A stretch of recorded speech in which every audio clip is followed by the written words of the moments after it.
Hello a todos, hello class, espero estén muy pero muy bien. Ok, antes de comenzar nuestra clase de hoy, esta actividad de esta semana, vamos a hacer una retroalimentación de la clase anterior. Recordemos, ustedes debían leer un texto de cariño denominado de los animales, de los perros, y deberían hacer una paráfrasis, ¿cierto? Entonces, recordemos, la paráfrasis es una explicación o interpretación que nosotros le damos a un texto con nuestras propias palabras.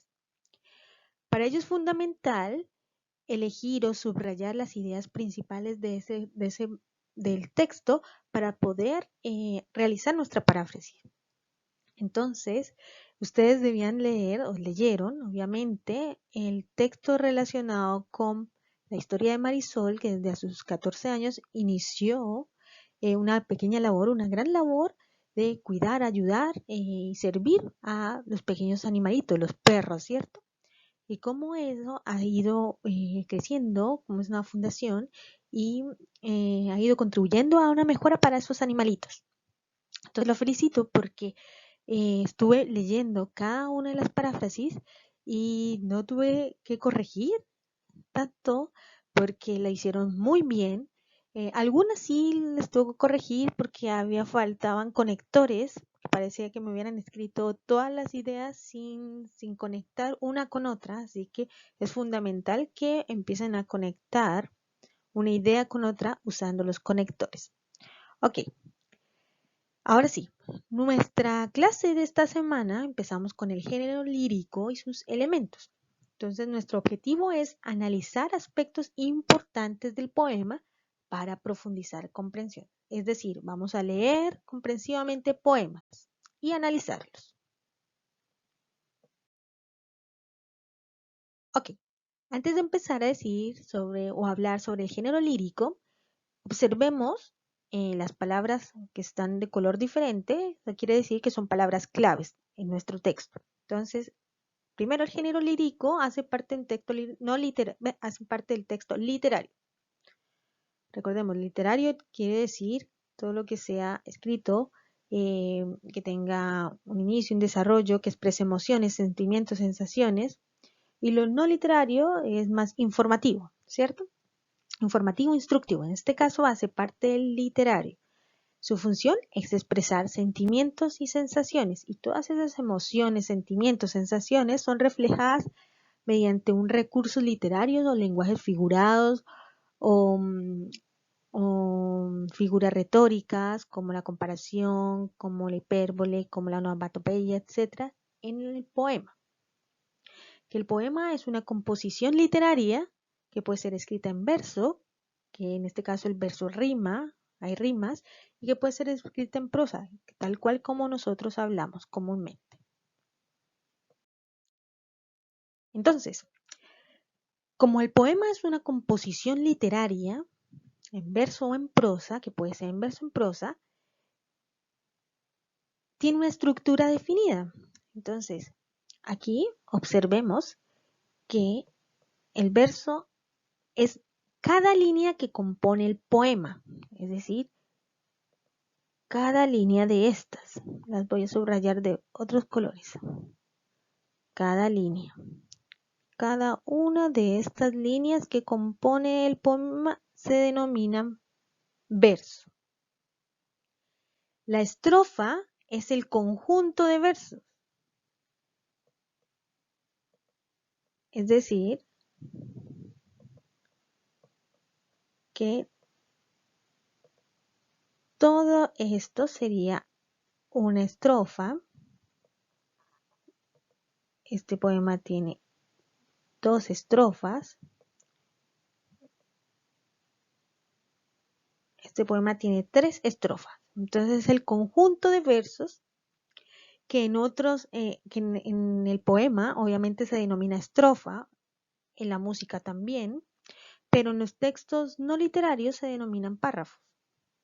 O incluso también en el texto literario, cuando son cuentos, párrafos.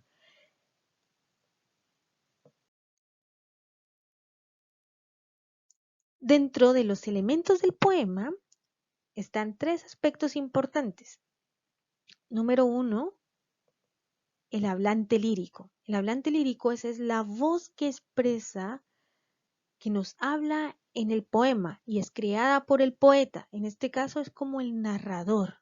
Si fuera un cuento, una leyenda, un mito, en este caso es narrador. En el poema se denomina hablante lírico. También está el objeto lírico. Es de quién se habla o de quién se trata en el poema. Puede ser una roca, puede ser una musa, puede ser un río, puede ser un ave, puede ser un animal, etcétera. Puede ser una mujer, un hombre, un niño, mamá, papá, etcétera. Y también está el motivo lírico, que es como el tema de qué se trata o de lo que habla o de lo que expresa el hablante en el objeto lírico. Entonces puede ser el tema de el amor, desamor, la tristeza, la alegría, la nostalgia. Todo eso hace parte de los elementos del poema. Bueno, en el poema también debemos tener en cuenta el lenguaje poético. No sé si ustedes se acuerdan, el año anterior, no sé si fue con ustedes, pero bueno, les voy a recordar, en donde activamos los sentidos, los 5 sentidos. Yo llevé como una esponjita, una loción y no me acuerdo, creo que escuchamos una música y empezaron, les dije que cerraran los ojos y empezaran a sentir, a palpar, a tocar la esponja y a oler y ustedes tenían que crear imágenes o transmitir qué estados de ánimo estaban sintiendo en ese momento. Entonces recordemos, primero, cuando en los poemas aparece que se activan los sentidos. Puede ser que se activen los 5 sentidos, como puede ser que se active un sentido. Los sentidos son tacto, gusto, olfato, vista y audición. Entonces puede ser que un poema nos diga el río estaba muy frío, entonces ese se activa ¿qué? El tacto, porque al contacto, al estar contacto o a tocar el río, entonces se sintió obviamente helado, frío o que diga me supo a miel, entonces quiere decir que se activó el sentido del gusto, ¿cierto? Número 2, transmite estados de ánimo y provoca emociones. Entonces, cada vez que leemos un poema, una estrofa o un verso del poema, podemos encontrar que nos pueda transmitir alguna emoción. Por ejemplo, en este poema habría alegría porque unas hormigas ayudaron a otras hormiguitas o este poema había tristeza porque una nube lloró, etcétera. Y número 3, crea imágenes mentales al lector. Entonces nosotros cada vez que leemos un poema tenemos que imaginarnos de qué se va a tratar. Es como si fuera un cuento. También a veces nos imaginamos de qué se trata o lo que va haciendo el personaje. ¿Ya? Entonces crea imágenes al lector. Entonces el lenguaje poético debemos tener en cuenta estos 3 aspectos. Y viene la actividad. Van a leer pausadamente el poema Todos somos especiales de la página 94 y van a responder las preguntas 1 a las 5 de la página 95. Hay 5 preguntas en esa página 95, las van a responder. Me van a decir qué sentidos se activan en la estrofa 4. Entonces van a contar cuántas estrofas tiene ese poema. Entonces en la estrofa 4, o si no entienden por estrofa, párrafo 4. Y por último van a jugar en línea, van a hacer clic al link del juego y se van a divertir jugando con aspectos relacionados con el poema y la teoría. Así que es fundamental que recuerden toda esta teoría que les acabo de decir. Entonces espero que realicen la actividad, como siempre, muy bien, porque son muy, muy, muy, muy esforzados ustedes, muy bacanes. Así que espero que la realicen y que también jueguen. Nos vemos en otra actividad. Bye.